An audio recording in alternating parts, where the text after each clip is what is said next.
दोस्तों, आज की कहानी सिर्फ एक कहानी नहीं है, बल्कि ये समाज के उन वास्तविकताओं से परिचय करवाएगा जो कि आपको सोचने पर मजबूर कर देगा। ऑस्कर मिल चुकी ये ईरानी मूवी आज मूवी स्ट्राइप के पिटारे से पेश है। 2011 की अ सेपरेशन, डायरेक्टर असगर फारदी, फिल्मी जगत का एक नायाब हीरा जो कई ऑस्कर खिताब अपने नाम कर चुके हैं। दोस्तों, अगर अभी तक आपने के ड्रामा 2.0 को सब्सक्राइब नहीं किया है तो फटाफट से कर ले। अलग अलग ड्रामा वेब सीरीज सुनने के लिए अभी सब्सक्राइब करें के ड्रामा 2.0 को। लिंक नीचे डिस्क्रिप्शन बॉक्स में है। अब कहानी सुनते हैं। तो कहानी शुरू हुई एक अदालत में, जहां एक मध्यवर्गीय जोड़ा नादिर और सिमिन अपनी तलाक फाइल करने आए हैं। सामने बैठे विचारक ने सिमिन से सवाल पूछे, आप अपने पति से क्यों तलाक लेना चाहते हैं? आपका पति क्या नशा करता है? सिमिन ने ना में जवाब दिया। तो क्या आपका पति आपको मारता पीटता है, उत्पीड़न देता है? सिमिन ने फिर से ना में जवाब दिया और आगे कहा, मेरे पति एक बहुत ही अच्छे इंसान है। विचारक ने पूछा, फिर आप अपने पति को तलाक क्यों देना चाहते हैं? अब सिमिन ने तलाक की असली वजह बताई। दरअसल मेरी विदेश में एक अच्छी नौकरी लग गई है और मैं अपने पति बेटी के साथ वहाँ सेटल होना चाहती हूँ। लेकिन नादिर ये देश छोड़कर कहीं नहीं जाना चाहता, इसीलिए मैं उसे तलाक दे रही हूँ। लेकिन अगर वो मेरे साथ चलने को राजी हो जाए तो मैं अभी अपना तलाक मामला वापस ले लूंगी।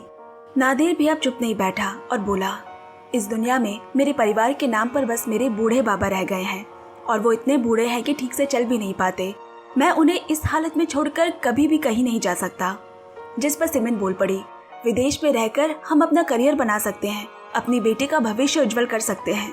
उन दोनों में फिर से बाताबाती शुरू हो गई और नादिर अपने बाबा को छोड़कर विदेश जाने के लिए किसी भी हाल में राजी नहीं होता, क्योंकि उसे लगता है कि एक बेटा होने के नाते अपने माँ बाबा के प्रति जो फर्ज है उससे वो कभी भाग नहीं सकता और ना भागना चाहिए।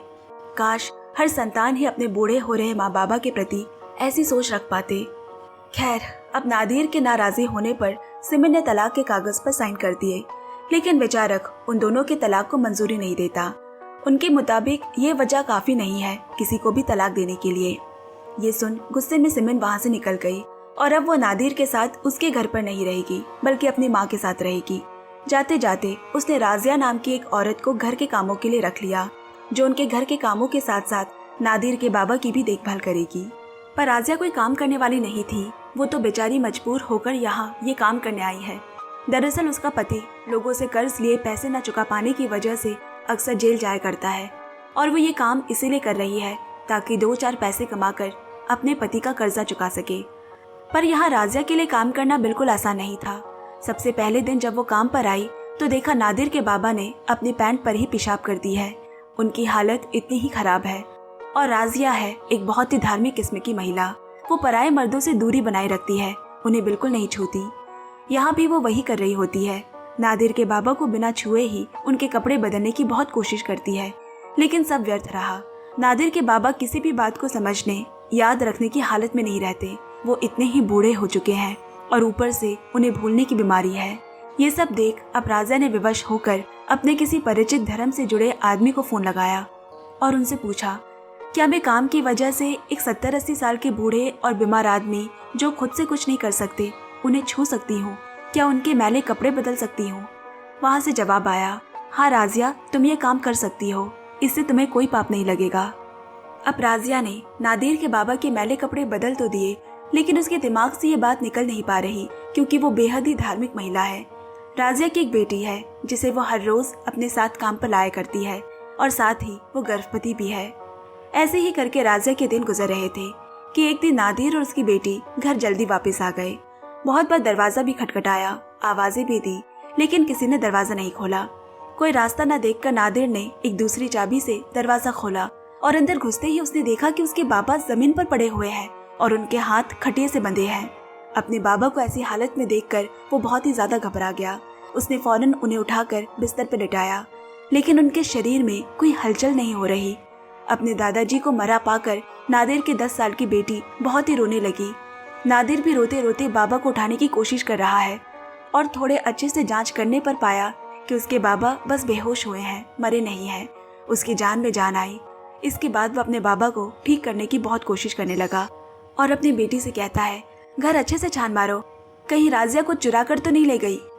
तभी थोड़ी देर बाद राजिया भी आ गई और उसे देख नादिर का पाड़ा चढ़ गया। वो राजिया पर एकदम गुस्से में चिल्लाकर कहने लगा, तुमने मेरे घर से पैसे चुराए हैं, तुम रोज ही ऐसा करती हो ना, मेरे बाबा को अकेले ऐसी हालत में छोड़कर बाहर चली जाती हो।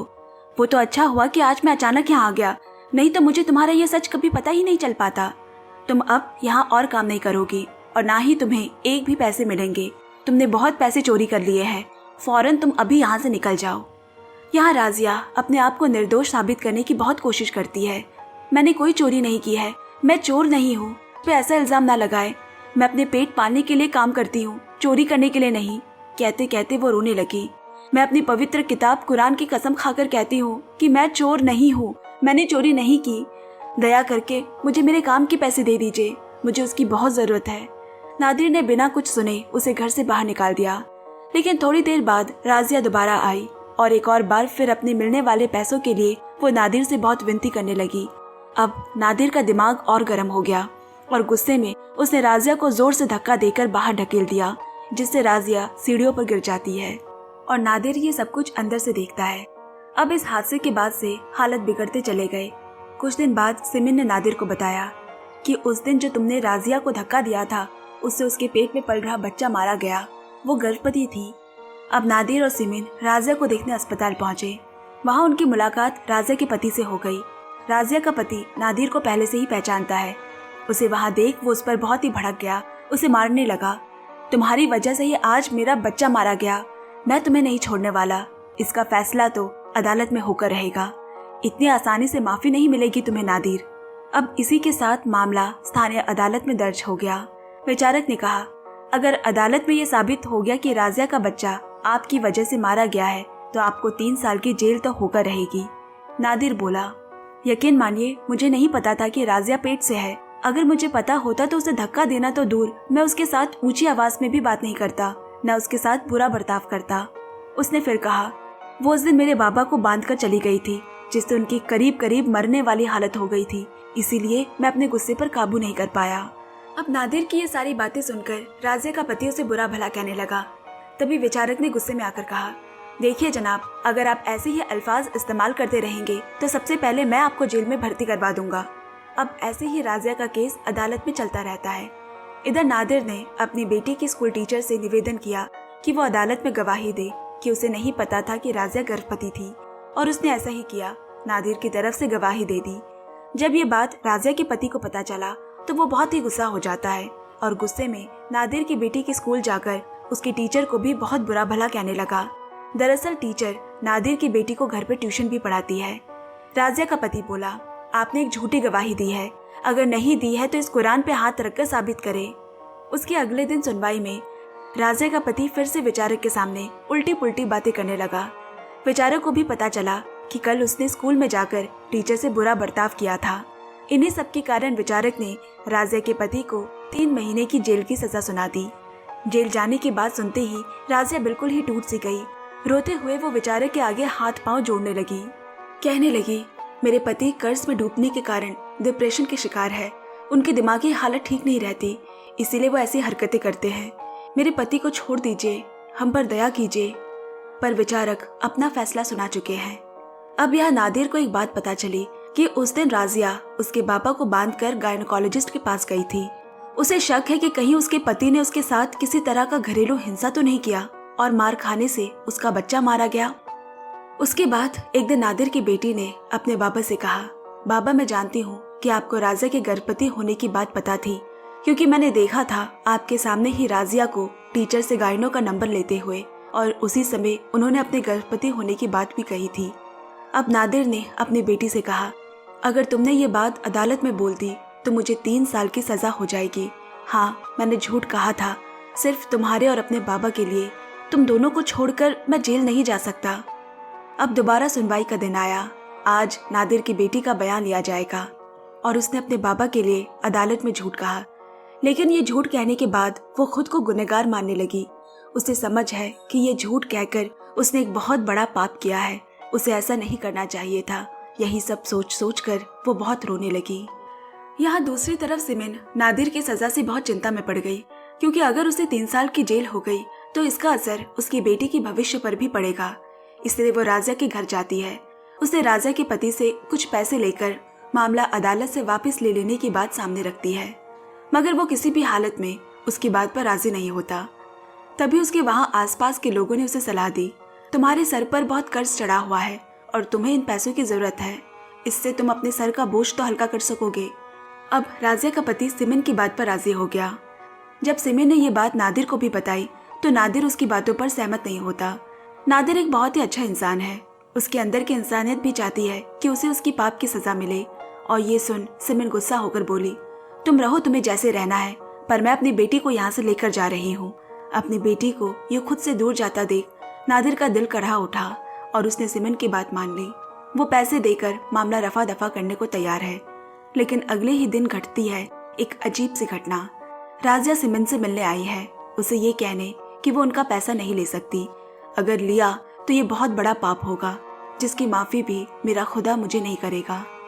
सिमन बोली, ये तुम क्या कह रही हो? गुनाह तो हमने किया है, पाप तो मेरे पति ने तुम्हारा बुरा करके किया है, जिसकी भरपाई हम कुछ पैसे देकर करना चाहते हैं। अब राजिया ने कहा, मेरे अजन्मे बच्चे को आपके पति ने नहीं मारा है। आपके पति के धक्का देने के कुछ दिन पहले मैं आपके ससुर को लेकर थोड़ा बाहर टहलने गई थी और तभी अचानक से वो बीच सड़क पर खड़े हो गए। उन्हें बचाते वक्त एक गाड़ी ने मुझे पीछे से टक्कर मार दी, जिस वजह से मैं नीचे गिर पड़ी। उस रात मेरे पेट में बहुत दर्द हुआ था। मुझे लगता है मेरा बच्चा उसी रात ही मर गया होगा, इसलिए मैं आपसे ये पैसे नहीं ले सकती, ये मेरे लिए हराम होगा। मेरे लिए गरीब रहना ज्यादा अच्छा है हराम लेने से। सिमन राजिया से कुछ न कहकर वहां से चली गई। और अगले ही दृश्य में दिखाता है कि नादिर, सिमन और उनकी बेटी राजिया के घर आए हुए हैं। दरअसल वो लोग उन्हें पैसे ही देने गए थे। वहाँ राजिया के परिवार के साथ साथ जिसने राजिया के पति से उधार लिए थे वो सब भी मौजूद है। वो सभी पैसों के लिए ही बैठे हैं। लेकिन नादिर ने कहा, मैं ये पैसे बस राजिया के हाथों में ही देना चाहता हूँ। और फिर राजिया का पति उसे बुलाने अंदर गया, पर राजिया ने बाहर आने से मना कर दिया। राजिया वो हराम के पैसे बिल्कुल भी नहीं लेना चाहती और ये सुनकर उसका पति गुस्सा हो गया। कहने लगा, वहाँ बाहर इतने सारे लोग बैठे हैं और तुम कह रही हो कि पैसे नहीं लोगी। गुस्से में वो घर से निकल गया। अब राजिया बाहर आई और उन सभी कर्जदारों के सामने रोने लगी। उसने सिमन से कहा, मैंने मना किया था ना आपको पैसे देने से, फिर क्यों आप चली आई? क्या मिला आपको मेरे इस छोटे से संसार को बिखेर कर, इन लोगों के सामने मुझे छोटा बनाकर? इसी के साथ कहानी अंत की ओर चल पड़ी। सिमन, नादिर और उनकी बेटी को अदालत में बुलाया गया है। विचारक ने उससे पूछा, तुम किसके साथ रहना चाहती हो, अपनी माँ या बाबा के पास? इसका मतलब नादिर और सिमन का तलाक अब हो ही चुका है। जब उनकी बेटी से सवाल किया गया तो वो बहुत ही रोने लगी और बोली, क्या ये मुझे अभी बताना होगा? हाँ, तुम्हें अभी जवाब देना होगा, विचारक ने कहा। तब वो बोली, मुझे पता है कि मैं किसके साथ रहना चाहती हूँ, लेकिन मैं अपना ये जवाब उनके सामने नहीं देना चाहती। इसके बाद नादिर और सिमन बाहर निकल गए। वो दोनों दीवार से लगकर आमने सामने खड़े होकर इंतजार कर रहे हैं और उनके इसी इंतजार के साथ ये कहानी भी यही खत्म हो गई। ना जाने ऐसे कितने ही तलाक के मामले दर्ज होते हैं और सबके लिए नतीजे भी अलग अलग होते हैं। तो कहानी को इसी खूबसूरती के साथ खत्म किया गया है कि ऑडियंस यानी आप लोग समझकर जवाब दे कि आखिर उनकी बेटी ने किसे चुना होगा। कमेंट्स में जरूर बताएं। तो फिर मिलेंगे दोस्तों, तब तक सुनते रहिए, सुनाते रहिए मूवीज ट्राइब। और अगर आपको कहानी अच्छी लगी तो वीडियो को ढेर सारा प्यार, लाइक, शेयर, कमेंट्स पक्के से करें। फिर मिलते हैं, तब तक के लिए bye bye friends, love you and take care.